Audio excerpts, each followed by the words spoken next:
We would like to thank the government of Nepal and the organizers of this 16th General Assembly of the Asia-Pacific Parliamentarians Conference on Environment and Development for the very excellent preparations and for so kindly inviting the Philippines to this conference. I have been to many and numerous international conferences during my 6 terms as a member of the Congress of the Philippines, and I would like to say that this is one of the best organized conferences that I have attended. And I'd like to congratulate once again the organizers as well as the government of Nepal. Thank you. This is a report on the Philippine environment, challenges, concerns, and conquests, a report prepared by our Department of Environment and Natural Resources. Next slide, please. We face major challenges confronting the environment and natural resources sector. Number 1, enhance resilience of natural systems and communities to climate change. Number 2, improve environmental quality. 3, improve conservation, protection, and rehabilitation of natural resources. First, on enhanced resilience of natural systems and communities to climate change. First, biodiversity and ecosystem services, rationalizing the protected area system by targeting conservation efforts and using key biodiversity areas or key BAs as basis, effective and efficient PA management, coastal and marine diversity, biodiversity conservation. B, geohazard mapping, detailed geohazard assessments and mapping, that is 1 to 10,000 scale, making people informed, province and municipal-wide information awareness campaign, materials on geohazards such as posters, flyers, comics, videos, and advisories to concern LGUs or local government units identified as prone to geohazards. And 2, improved environmental quality. First is clean air.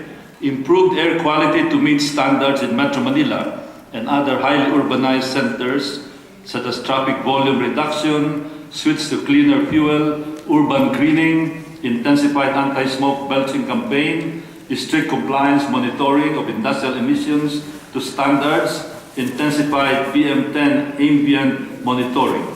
B, clean water. Improved water quality in critical major rivers, expanding ADAPT and Estero or river program, water quality management of Manila Bay. And C, solid waste management, improved ecological solid waste management in Metro Manila and other highly urbanized cities, municipalities, and cleanup of 8 major thoroughfares, expansion of ADAPT and Estero river program, intensified water diversion, closure of open controlled dump sites. And the last, number 3, improve conservation, protection, and rehabilitation of natural resources, arresting deforestation and forest degradation through anti-illegal logging and timber poaching operations, intensifying deforestation, national greening program, and other greening efforts. I also would like to interject by saying that in my 6 terms as a member of the Congress of the Philippines, I have participated in the crafting of the Clean Air Act, Solid Waste Management Act. I've opposed logging and opposed mining in the Philippines. And I have very fortunately been recognized as the principal author of the Climate Change Act of the Philippines. Now let me talk about some specific projects. The government issued Executive Order number 26, the National Greening Program. And as a result, 293,236 hectares have been planted as of December 2012, resulting in 171 million seedlings planted and generating jobs amounting to at least 360,000. And I'd like to, next slide please, I'd like to show some examples of the National Greening Program. This is on an island called Leyte in Maasin. You will see what used to be bare mountainsides are now starting to green with hundreds of thousands of seedlings being planted. Next slide, please. Here's another example, Bagak, Bataan, the very famous Bataan Peninsula, famous during the Second World War. You will see before bare mountains, and now started to become green again with hundreds of thousands of seedlings being planted. You can see from the picture below. Next slide, please. The result of the National Greening Program is as follows. In 2010, only 32,382 hectares have been planted. And in only 2 years, this went up by 154%, resulting in 82,163 hectares planted. Next slide, please. Again, on the vegetated area versus denuded area, you can see the gradual rise in the vegetated area. You can see the green bars there. And then the denuded areas have started to decline. Next slide, please. Next slide, please. Now, on the total log ban, the anti-illegal logging enforcement, the government confiscated forest products amounting to 19.2 million board feet as of September 2012 and filed 546 cases and convicted 72 persons. And you can see pictures of logs confiscated. Next slide, please. The government, the Department of Environment, interacted with the Department of Education by donating these confiscated materials, processed logs, to the Department of Education. And as of June 2012, this resulted in chairs, desks, and other school furnitures amounting to 85,260 pieces and 378 school buildings constructed out of the confiscated materials. So this is an indication of the very productive use of the confiscated illegal logs. Next slide, please. I will also show you that before the issuance of Executive Order number 23, there were a number of illegal logging hotspot areas, numbering into 51 provinces. We have a little over 70 provinces in the Philippines and 197 municipalities. After the issuance of the illegal logging of the Executive Order number 23, only 12 provinces are considered hotspots and 31 municipalities considered as hotspot areas, as you can see from the map of the archipelago of the Philippines. Next slide, please. On clean air, I'd like to focus on air quality in Metro Manila. TSP, or total suspended particulates, have been reduced by 36% from 106 UG NCM in the second quarter of 2010 to 106 UG NCM in the third quarter of 2012. In August 2012, TSP is 84 UG over NCM, and the acceptable standard for TSP is 90 UG over NCM, while for PM10 is 60 UG over NCM. And you can see from the chart here the gradual reduction in TSP as well as PM10, or particulate of 10 microns or less. Next slide, please. On clean water, the esteros, or the creeks or rivers in Metro Manila, have become problematic because of the informal settlers in the area. And I'll show you a picture of the Estero de Paco.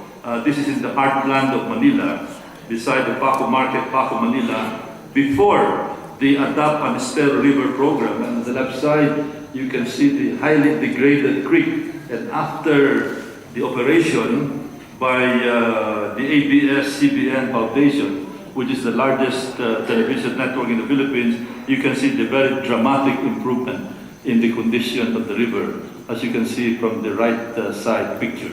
Next slide, please. Another example is again in the heartland of the city of Manila.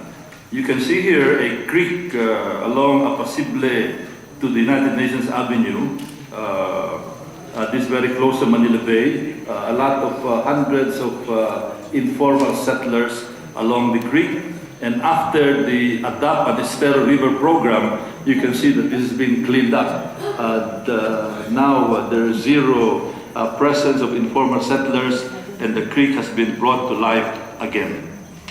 Again, another example is on the Pomoseno Street, also in the city of Manila, and you can see also the dramatic improvement in the condition of the river, as you can see from before the operation to after the operation. Next slide, please. Another example is this very close to Malacanang, which is where the president officially resides. You see hundreds of informal settlers, but after the operation, in conjunction with the private sector, you can see that this has been cleaned up and brought to life once again. And Manila Bay, those who are familiar with the Philippines are also very familiar with Manila Bay. This is a big bay located in Luzon, where Manila is located. It is surrounded by several provinces and cities, and you can see people participating in the cleanup, resulting in the upgrading of the condition of the Manila Bay area. Next slide, please. On solid waste management, that's the Manila Bay area. Next slide, please. Solid waste management. The department assisted 116 local government units in the segregation at source and segregated collection, assisted 386 LGUs in the establishment or operationalization of MRF. Next slide, please. Now, this is a very important operation of the government: geohazard assessment and mapping. Geohazard maps on a scale of 1 to 50,000 completed nationwide, and 75,000 distributed to LGUs or local government units. And you can see from the color coding here, those areas that are highly susceptible to flooding, areas pink that are moderately susceptible to flooding, and the light pink are the low susceptibility to flooding. So this is an indication, and it forewarns the residents in those areas. Geohazard assessment and mapping, more detailed geohazard mapping. This time it is on a scale of 1 to 10,000 for 260 municipalities and cities. And you will see here the color coding on the top, the almost brown color, areas with greater than 1 meter flood height. These areas are usually flooded for several hours during heavy rains, include landforms of topographic lows such as active river channels, abandoned river channels, and areas along river banks also prone to landslide. The next, the dark pink, is areas with 0.6 meter to 1 meter flood height. These are usually subjected to widespread inundation during prolonged extensive heavy rainfall or other weather condition. Fluvial terraces, alluvial farms, and infill valleys are areas moderately subjected to flooding. And then the light pink are the ones where susceptibility to flooding is very low. Areas with 0.5 meter flood height, such as low hills and gentle slopes, they also have sparse to moderate drainage density. Next slide, please. Geohazard assessment and mapping as well. Precise identification of geohazard areas. Relocation is necessary to avoid facilities. You can see an area here before the geohazard mapping and after. So you can see that several homes have been relocated already in order to minimize injury to lives and property. Now, the government has commissioned some reputable agencies that are into assessing public reaction. These are very reputable and independent assessment agencies on public recognition. And the government notes that it has gained perfect scores in indicator score: protecting forest cover through logging ban, growing forest stock through national greening program, CO2 per capita for increasing carbon sequestration by growing forest, agricultural subsidies for lowland and upland farmers, and reducing outdoor air pollution. Pulse Asia, which is one of the top public opinion survey companies ranked the government on efforts of government in stopping the destruction and abuse of environment. For October 2009, approval rating was plus 27 and disapproval rating was minus 39, indicating a net approval rating of minus 12. For March 2011, a little over about 8 months after the entry of the new administration, approval rating jumped to 48, plus 48. Disapproval rating went down to minus 16, resulting in a net approval rating of plus 32. On June 11, this continued to rise. Approval rating went up to 50, disapproval rating went down to minus 14, and net approval rating went up to plus 36. And then for September 2012, approval rating was maintained to plus 50, disapproval rating went down to minus 12, and net approval rating went up to plus 38. Next slide, please. Another independent public opinion survey company, SWS, rated the sincerity rating against corruption. This is with respect to the Department of Environment and Natural Resources.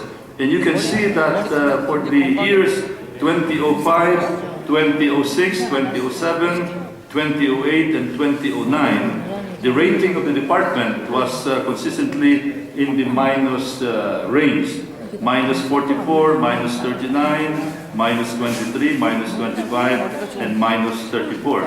But for the year 2012, this went up to plus 1, which is quite a significant jump in the approval rating of the department. So once again, that ends the presentation of this representation. And once again, I would like to thank the organizers of this conference, as well as the government of Nepal for the very excellent preparation for this international conference. Thank you very much. Thank you very much, Your Excellency. As all of us can see here, that with the cooperations and contributions among us, the parliamentarians from every country and the member of Asset here to face and correct the environmental challenges here. I think that we can, as we see, have seen in the report here, that we can make a difference. I'm very certain. Thank you very much, sir. I would like to continue on to the Solomon Islands, the representative from Solomon Islands.